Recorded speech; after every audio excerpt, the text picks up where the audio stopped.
Hello बच्चों, मैं आ चुका हूं एक नए वीडियो के साथ and this is the video number 2 of motion in a straight line. Motion in a straight line. बच्चों, इससे पहले वाले वीडियो में मैंने आपको इंट्रोडक्शन पार्ट समझाया था। अब मैं आपको समझाने वाला हूं position, path length and displacement. ठीक है। Earlier you learn that motion is change in position of an object with time. बच्चों, आपने पहले क्या सीखा था? What is motion? Motion is the change in position, the change in position with respect to time. Time के respect में position का change होना ही मोशन है। ठीक है। In order to specify position we need to use reference point and a set of axis. मेरे प्यारे बच्चों, ये तो आपने डिफाइन कर दिया कि मोशन है चेंज इन पोजीशन, लेकिन क्वेश्चन ये आता है हाउ टू डिफाइन पोजीशन।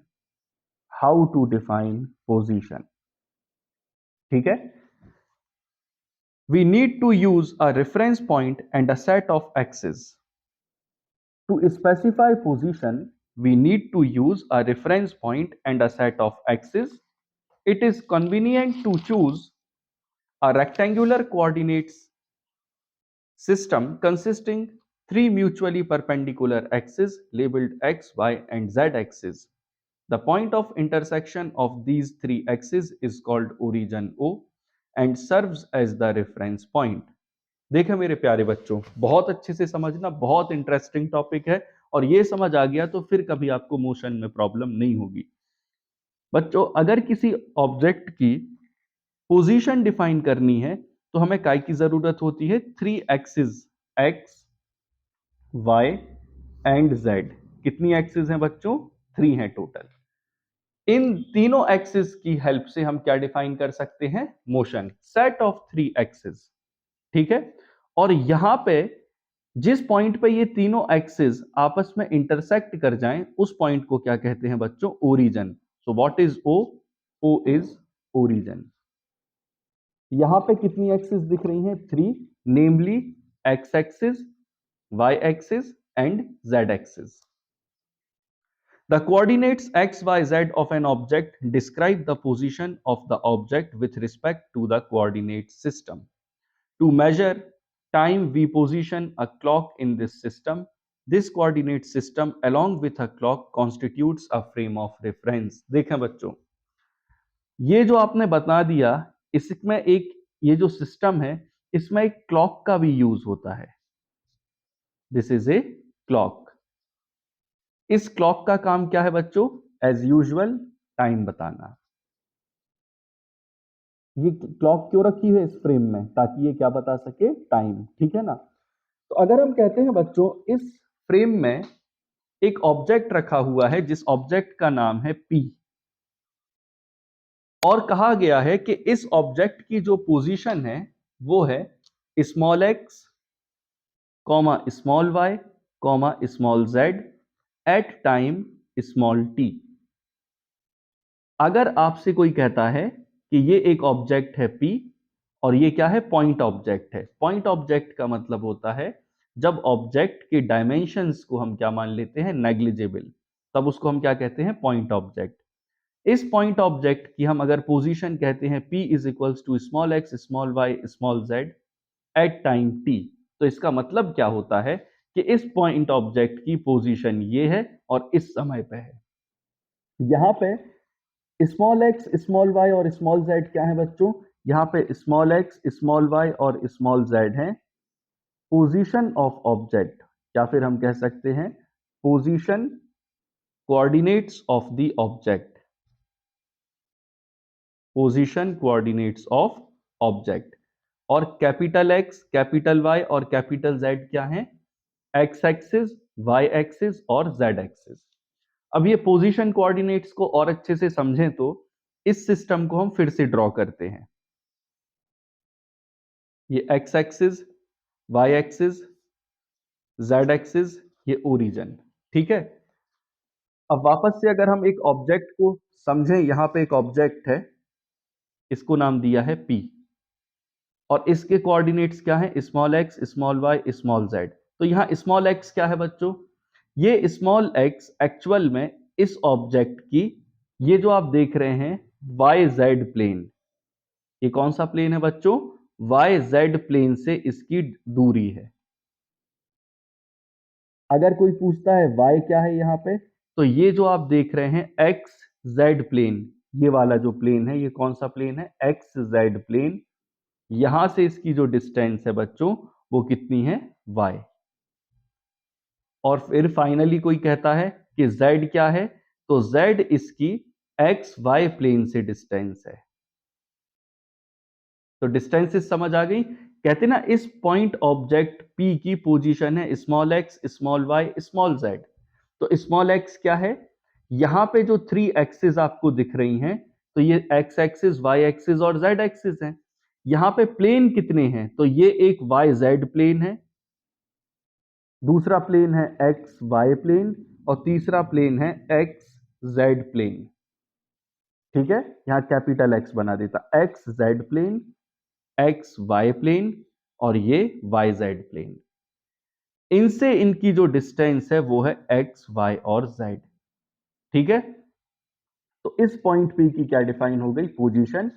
और अगर यहां पे इस X, Y और Z सिस्टम में एक क्लॉक रखी हुई है, तो ये क्लॉक क्या बताएगी कि इस समय पे इसकी पोजीशन ये है, ये क्या दिखाएगी, टाइम। तो अब इस ऑब्जेक्ट का हमारे पास कंप्लीट डिस्क्रिप्शन है मोशन डिफाइन करने के लिए। मोशन डिफाइन करने के लिए इस ऑब्जेक्ट का कंप्लीट डिस्क्रिप्शन क्या है कि इसकी हमको पोजीशन पता है, और पोजीशन के साथ साथ ये भी पता है कि इसकी पोजीशन ये इस टाइम पे है। तो जब बच्चों ये X Y Z coordinate system को हम क्लॉक के साथ ड्रॉ कर लेते हैं, तो इस चीज को हम बोलते हैं बच्चों फ्रेम ऑफ रेफरेंस।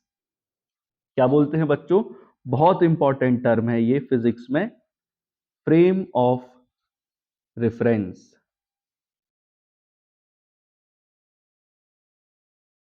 ठीक है, तो एक बार मैं आपको इसका एक छोटा सा रिवीजन दिए देता हूं। क्या है, सबसे पहले तो किसी ऑब्जेक्ट की, ये है ऑब्जेक्ट पी, इसकी पोजीशन डिफाइन करनी है। ठीक है, क्योंकि मोशन क्या है, change in position of object. तो सबसे पहले क्या ड्रॉ करना है आपको, एक्स, वाई और जेड। इन तीनों को जब हम ड्रॉ करते हैं तो ये क्या बनता है, ओरिजिन, जिस पॉइंट पे ये इंटरसेक्ट करती हैं। इसे एक्स, वाई और जेड यहां पे कैसी होती हैं, म्यूचुअली परपेंडिकुलर।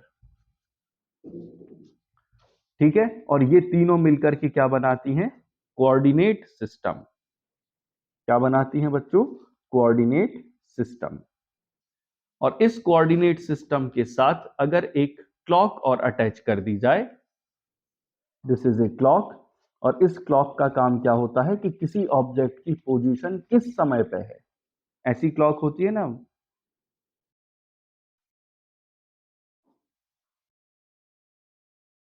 ये जो क्लॉक है ये क्या बताती है, पोजीशन।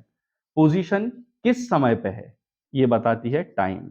ठीक है, तो जब ये कंप्लीट डिस्क्रिप्शन ऑब्जेक्ट का हम बनाने की कोशिश करते हैं तो इसे कहते हैं frame of reference. F of R मतलब फ्रेम ऑफ रेफरेंस कहते हैं। अब हम मान लेते हैं कि कोई ऑब्जेक्ट है पी, ठीक है, और इस ऑब्जेक्ट पी की यहां से जो डिस्टेंस है, परपेंडिकुलर डिस्टेंस, कौन से प्लेन से, एक्स जेड प्लेन से।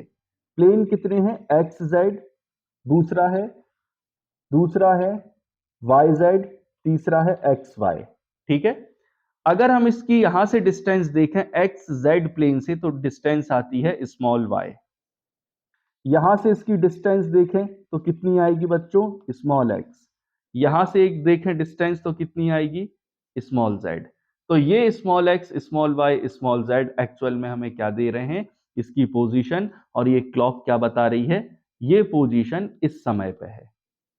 और इस कंप्लीट सेट को क्या बोल दिया, फ्रेम ऑफ रेफरेंस। तो चलो एक एग्जांपल ले लेते हैं। ठीक है, और अगर आपको ये एक्स वाई जेड एक्सिस के अलावा ये प्लेन अगर समझ नहीं आ रहे हैं, X Z plane, Y Z plane और एक्स वाई प्लेन, तो इसके लिए मैं आपको एक एग्जाम्पल और दे सकता हूं। वो क्या है, देखें। अगर आप अपने घर का एक रूम ड्रॉ करते हैं, तो आपके रूम को अगर हम ड्रॉ करें, मान लेते हैं एक रेक्टेंगुलर हॉल है ये आपके घर में, इस तरीके से कोई एक रूम है। अगर हम इस रूम को समझें ध्यान से, तो इस रूम के वॉल कितनी है यहां पे देखें, आप पहचाने। अगर हम इस नाम दे देते इसको A B C D E F G और एच, तो यहाँ वॉल कितनी दिख रही है आपको, देखें ध्यान से। ए ई जी डी ये क्या है, एक वॉल है। ई एफ जी एच ये एक वॉल है। बी ई एच सी ये एक वॉल है। ए बी सी डी ये एक वॉल है। और यहाँ पे एक सीलिंग दिख रही है आपको ये, और ये इसका फ्लोर है। तो बच्चों, ये जो आप देख रहे हैं ना wall B E H C, ये कौन से प्लेन में है, ये एक्स वाई प्लेन में है। अगर आपसे कोई कहे ये वाली वॉल कौन से प्लेन में है, ए बी सी डी, ये वाई जेड प्लेन में है। ये एक्स जेड प्लेन में कहाँ है, वो फ्लोर है जिस पे आप बैठे हैं, वो कौन सा प्लेन है बच्चों, एक्स जेड प्लेन। तो हम इसको ड्रॉ कर सकते हैं, यहां पे मैं इनको शेडेड कर देता हूं, ये प्लेन दिख रहे हैं आपको। ये कौन सा प्लेन है जो ग्रीन कलर से शेड किया, वाई जेड प्लेन है। वैसे ही अगर मैं एक और प्लेन ड्रॉ करता हूं, दूसरे कलर से ड्रॉ कर देता हूं इसको, आपको समझने में प्रॉब्लम नहीं होगी। ये जो है एक्स जेड प्लेन, ये रेड कलर से शेड किया है। ये एक्स वाई प्लेन, ये भी रेड कलर से शेड कर देता हूं। तो ये कौन सा प्लेन दिख रहा है, एक्स वाई। ये कौन सा प्लेन दिख रहा है, एक्स जेड। तो मेरे प्यारे बच्चों, प्लेन आपको समझ आ गया होगा, ठीक है ना। और आपको यह भी समझ आ गया होगा कि किसी भी ऑब्जेक्ट की पोजीशन को दिखाने का तरीका क्या है, तो उसके लिए हम फ्रेम ऑफ रेफरेंस का यूज करते हैं। अब आगे का रीडिंग है, if one or more coordinate of an object change with time, we say that the object is in motion, otherwise the object is said to be at rest with respect to the frame of reference. Very important. बच्चों, उसने आखिरी में जो line use की है, with respect to the frame of reference, मतलब अगर कोई ऑब्जेक्ट रेस्ट पे है या कोई ऑब्जेक्ट मोशन में है, तो वो सिर्फ और सिर्फ किसके रिस्पेक्ट में है, फ्रेम ऑफ रेफरेंस के रिस्पेक्ट में है। मैंने एक फ्रेम ऑफ रेफरेंस बना दिया यहां पे, एक्स वाई और जेड, ठीक है। इस पूरे पैराग्राफ का बहुत बड़ा मीनिंग निकलता है, इसीलिए एनसीईआरटी रीडिंग जो है ना बच्चों, वो इसीलिए इंपॉर्टेंट है क्योंकि इसमें जो पैराग्राफ दिया है, जो लाइंस दी हुई हैं, ये बहुत शॉर्ट में दिया हुआ है। लेकिन जब आप इसका मीनिंग समझने बैठते हैं, तो आपको पता चलता है कि इसके अंदर बहुत इंपॉर्टेंट बातें लिखी हुई हैं। जो फिजिक्स के बहुत बेसिक फंडा हैं, वो इसमें दिए हुए हैं, इसीलिए NCERT reading is very important, ठीक है। अगर मैं कहता हूं कि कोई ऑब्जेक्ट है P, इसके कोऑर्डिनेट्स हैं x1, y1, z1। अगर हम कुछ न्यूमेरिकल वैल्यूज ले लेते हैं 2 मीटर, 3 मीटर, 4 मीटर। बच्चों, कभी अगर किसी ऑब्जेक्ट की पोजीशन में ऐसा लिखे मिले 2, 3 और 4, या 5, 1, 0, या 1, 9 और 3, कोई भी न्यूमेरिकल वैल्यू मिले, तो समझ जाना पहली वैल्यू x है, दूसरी y है और तीसरी z है। पहली हमेशा x होगी, दूसरी y, और जो तीसरी वैल्यू है वो z है। और यहां पे क्या लगी है बच्चों, एक क्लॉक है, ठीक है। ये क्लॉक रीड कर रही है 12, 1, 2, 3, 4, 5, 6, 7, 8, 9, 10, 11, ये क्लॉक बन गई, ठीक है। अभी इस ऑब्जेक्ट की पोजीशन क्या है, x इसका 2 है, y 3 है और z 4 है। और इस घड़ी में टाइम हुआ है 3, और यहां पे आ गया तो ये 3:30 है। अभी कितना बजा हुआ है बच्चों, 3:30, ठीक है। अगर हम इसको AM PM की चिंता ना करें, तो सिर्फ ये 3:30 है और मान लेते हैं डे टाइम है, ठीक है। अभी इस ऑब्जेक्ट की पोजीशन 3:30 बजे क्या है, x1 इसका 2 मीटर है, y1 इसका 3 मीटर है, z1 इसका 4 मीटर है। मतलब हमने इस ऑब्जेक्ट की पोजीशन डिफाइन की कितने टाइम पे, 3:30 बजा था। इस समय पे इसकी पोजीशन ये है। और फिर मान लेते हैं कि ये ऑब्जेक्ट की पोजीशन, और इस क्लॉक में अब समय हो गया है, मान लेते हैं 4 बज गए हैं, 4 ओ क्लॉक। तो 4 बजे भी इसकी पोजीशन यही है, मतलब इस ऑब्जेक्ट की पोजीशन समय के साथ चेंज नहीं हो रही है। Position of this object is not changing, is not changing with time. So we can say that, we can say that the object is at rest position. Object rest position पे है, क्यों? क्योंकि इसका पोजीशन, that is X Y and Z coordinate, are not changing with respect to time. In second example, for example, this is x, this is y and this is z. फिर से हमने एक कोऑर्डिनेट सिस्टम बनाया, एक point object लिया p, इस object के हमने कुछ x1, y1 और z1 डिस्क्रिप्शन दिए. x1, y1, z1 डिस्क्रिप्शन में मैंने कहा ये 2 मीटर है, ये 3 मीटर है, ये 4 मीटर है. सेम एग्जाम्पल रिपीट कर देता हूं, ठीक है. और ये है इसकी पोजीशन 1, ये है पोजीशन 2. यहाँ इसका डिस्क्रिप्शन है x2, y2 और z2. इसके डिस्क्रिप्शन में x आया 4 मीटर, y आया 3 मीटर, z आया 4 मीटर. यहाँ पे जो समय है वो है बच्चों, ये जो क्लॉक रीड कर रही है, मैं बार बार ये क्लॉक नहीं बना सकता, तो यहाँ पे समय है 9 PM और यहाँ पे समय है 9:01 PM. मतलब यहाँ पे 9 बजा है और यहाँ पे 9:01 हुआ है. तो पहला डिस्क्रिप्शन इस ऑब्जेक्ट का क्या मिला इस फ्रेम ऑफ रेफरेंस के अकॉर्डिंग, इसकी घड़ी के अनुसार, कि ये ऑब्जेक्ट की पोजीशन है 2 मीटर, 3 मीटर, 4 मीटर. लेकिन जब दूसरी पोजीशन इसकी नोट करी गई तो देखा गया इसका सिर्फ x कोऑर्डिनेट चेंज हो रहा है, y और z कोऑर्डिनेट चेंज नहीं हो रहे हैं. That means the object is moving along x axis only. ये ऑब्जेक्ट क्या कर रहा है बच्चों? मोशन तो कर रहा है, लेकिन सिर्फ कहां कर रहा है? Along x axis. अगर मान लेते हैं इसकी पोजीशन में जो इनिशियल पोजीशन थी पॉइंट पी, वो था 2 मीटर, 3 मीटर, 4 मीटर, और दूसरी पोजीशन इसकी नोट की गई, ये पोजीशन 1 है. पोजीशन 2 इसकी नोट की गई 5 मीटर, 8 मीटर, 7 मीटर. तो अब इसके तीनों कोऑर्डिनेट्स बदल गए हैं, मतलब ये मोशन अलोंग 3 डायमेंशन हो गया. मतलब इसका x भी बदला, y भी बदला, z भी बदला, और समय भी ले लेते हैं 9 PM और यहाँ पे 9:01 PM. मतलब यहाँ पे समय 9 बजा था, यहाँ 9:01. ये 1 मिनट में इसकी पोजीशन बदली, लेकिन इस बार तीनों कोऑर्डिनेट्स चेंज हो गए. तो रेस्ट और मोशन का मतलब कहां से है? अगर कोई ऑब्जेक्ट रेस्ट पे है तो किसके अनुसार वो रेस्ट पे है, वो डिपेंड करता है. उसको रेस्ट को डिफाइन करने के लिए हमारे पास क्या होना चाहिए बच्चों? Most important, frame of reference. Frame of reference.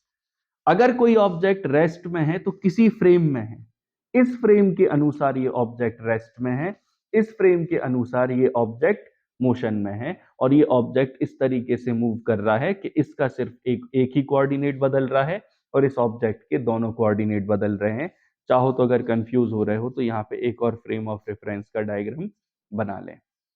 मेरे प्यारे बच्चों, अब इसके बाद आता है बहुत इंपॉर्टेंट कॉन्सेप्ट, कि अगर कोई ऑब्जेक्ट किसी फ्रेम में रेस्ट में है तो हो सकता है कि वही ऑब्जेक्ट किसी दूसरे फ्रेम में मोशन कर रहा हो. बहुत इंपॉर्टेंट है ये. मतलब रेस्ट और मोशन फ्रेम ऑफ रेफरेंस पर डिपेंड करता है. इस दुनिया में कोई भी ऑब्जेक्ट एब्सोल्युटली रेस्ट पे नहीं होता है और एब्सोल्युटली मोशन में नहीं होता है. Nothing in this universe is at absolute rest or it is in absolute motion. Rest और मोशन फ्रेम ऑफ रेफरेंस पर डिपेंड करते हैं. मैं रीडिंग करता हूं, ठीक है ना? अब आपको ये चीज समझ आएगी. यहां तक मैंने आपको समझा दिया है. The choice of set of axis in a frame of reference यहां तक हो गया है. Description of an event depend on the frame of reference. chosen for the description. For example, when you say that a car is moving on a road, you are describing the car with respect to a frame of reference attached to you or the ground. But with respect to the frame of reference attached with a person sitting in a car, the car is at rest. देखें बच्चों, सबसे पहले तो एक car को draw कर लेते हैं, थोड़ी सी फनी बनेगी बट काम चला लेना, ठीक है। Suppose this is a car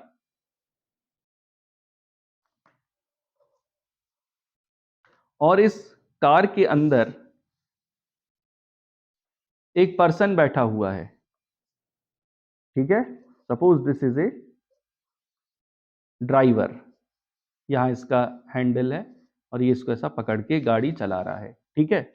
ये है पर्सन ए और इसका खुद का अपना एक फ्रेम ऑफ रेफरेंस है। अच्छा, फ्रेम ऑफ रेफरेंस जरूरी नहीं है अर्थ और ग्राउंड से अटैच हो, आप किसी भी ऑब्जेक्ट से किसी भी पर्सन से फ्रेम ऑफ रेफरेंस को अटैच कर सकते हैं, ठीक है। तो इसके पास खुद का जो फ्रेम ऑफ रेफरेंस है, या ये मान लेते हैं ये कार का फ्रेम ऑफ रेफरेंस है, नहीं नहीं ये पर्सन का ही रहने दो। अच्छा, X dash Y dash Z dash, ये किसका फ्रेम है? ये पर्सन का फ्रेम है। और यहां पे एक और फ्रेम है, ये ग्राउंड का फ्रेम है। Capital X capital Y capital Z, ये किससे अटैच है बच्चों? ग्राउंड से अटैच है। और इस फ्रेम के अंदर एक ऑब्जेक्ट एक पर्सन है बी। तो ये दोनों पर्सन, ये पर्सन ग्राउंड पे खड़ा है, मतलब ये किसका फ्रेम हो गया? ग्राउंड का फ्रेम।